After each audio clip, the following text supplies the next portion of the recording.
Yeah, and I think what you're saying is so true. I think there is the importance of making the distinction between Palestine and Hamas.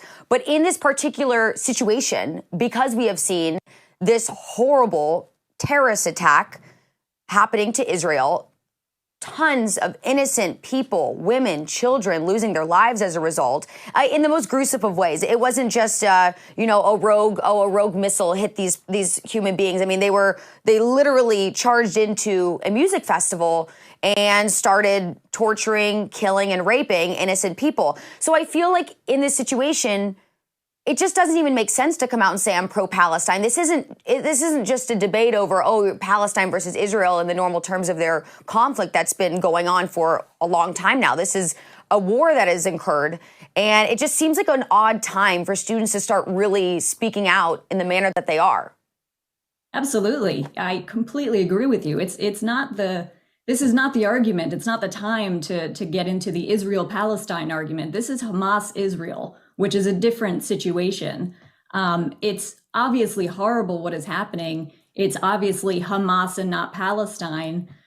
So to come out at this point and start, talking about your support for Palestine, okay, sure, you support Palestine, fine. Now is not the time to say it because it's going to be equated with you supporting Hamas. Yeah, exactly. Okay, well, I want to move on with you because earlier this week, we also had a protest of a different kind. It involved Riley Gaines. She was at UPenn to celebrate. There's a day for this. I'm not sure if you're aware. There's now National Real Women's Day. I'm not sure if that's a new development because of, the different categories of who is now defined as a woman in our day and age. But that was what was taking place earlier this week. So she was on campus. Obviously, she was met with lots of resistance. So before we get into it, I want to take a look at it. Trans rights are human rights. Trans rights are human rights.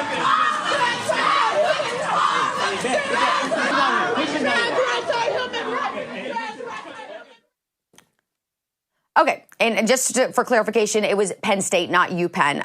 But what is it about these students in universities that they are so threatened by someone like Riley Gaines in the message that she's projecting?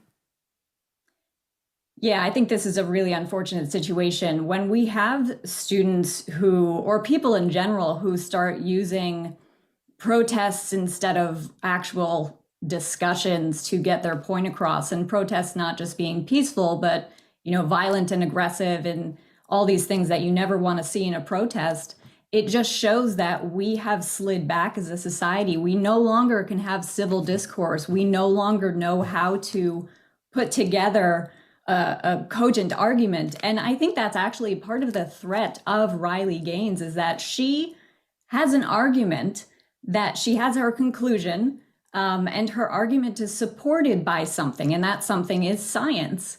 And these people who are rejecting her argument are either rejecting the science, which no one has really come out and proved why the science is wrong, or even called it into question in a convincing way, or they're just arguing because it's inconvenient to their own side and they don't really have an argument to put forth against what she's saying.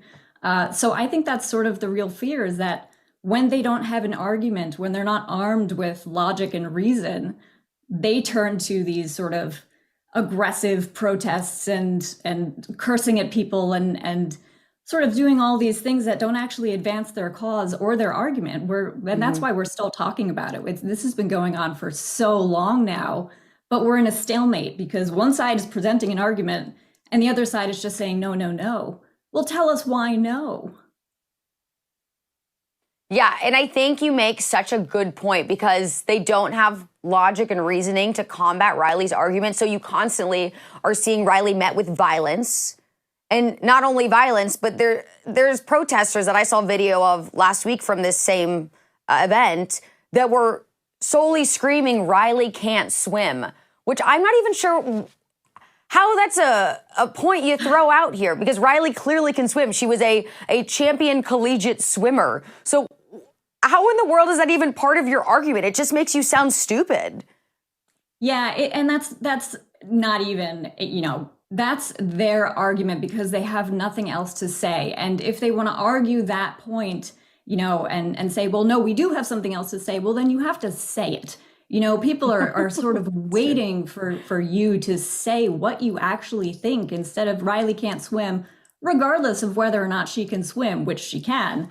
That doesn't advance your argument. So someone needs to basically tell these people, someone friendly to them, because otherwise it's just going to be a big clash again. Someone friendly to their cause needs to say, all right, we need to get together and really get our facts straight and present a good argument. Because in some instances, I think all they really want is to be heard or to be recognized in some way. But this is not the way to do it, because the way they're being heard is by being petulant. And the way they're being recognized is not necessarily how the entire trans community wants to be recognized, because it might be that we're hearing from a minority of the minority who's a very loud minority, but they're not necessarily representative of what the entire community thinks. We want to hear from them, but they need to come with something to say. Yeah, I totally can appreciate that. And cancel culture obviously is alive and well. They're attempting to cancel Riley in this particular instance, but also I think you'll especially appreciate this one, because there's a professor who was canceled in the UK for his no-nonsense views. He was one that would rely on logic and science to make his own. Obviously, that was met with a lot of resistance. But now this same professor is launching the UK's first ever anti-woke university course. Is this a trend, Caitlin, that we should expect to see more of throughout the world, as a lot of people are inappropriately being canceled on a more regular basis? Yes, I would say it's probably going to be something that's going to crop up in more places in the future.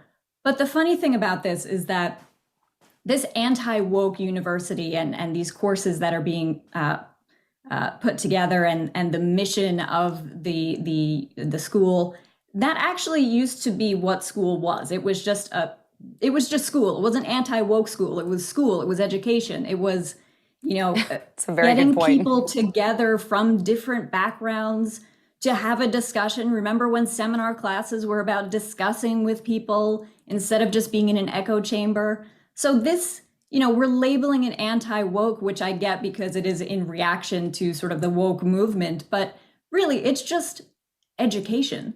I think people will appreciate it, especially the people who feel that they do not have the space to have a voice, because if they are, for example, in a conservative minority in a very liberal university, they might not feel that they can speak freely because their viewpoints will, even if they're not necessarily supported, your viewpoint doesn't always need to be supported by your peers, but at least not run the risk of, being totally ostracized in your community. That's not what education is about.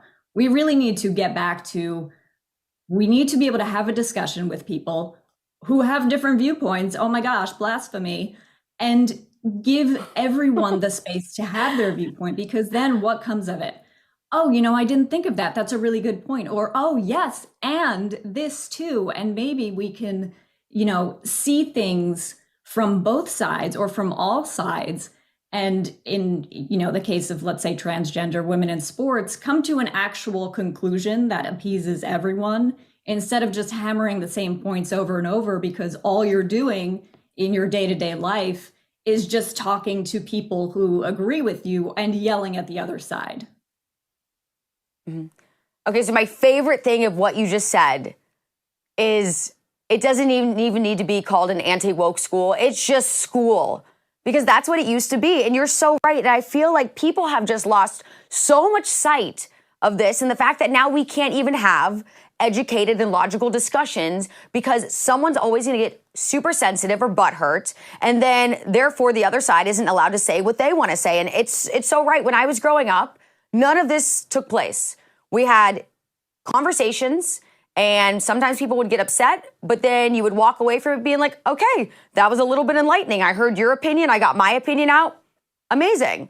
I really wish more people would adopt that mindset and we could get back to the way things used to be. Unfortunately, I see, like you said, you see more of this trend happening in the world. But we will just see how it all happens. Caitlin, thank you so much for your time and your insight. You're so interesting, and I really appreciate you being here. Thank you for having me.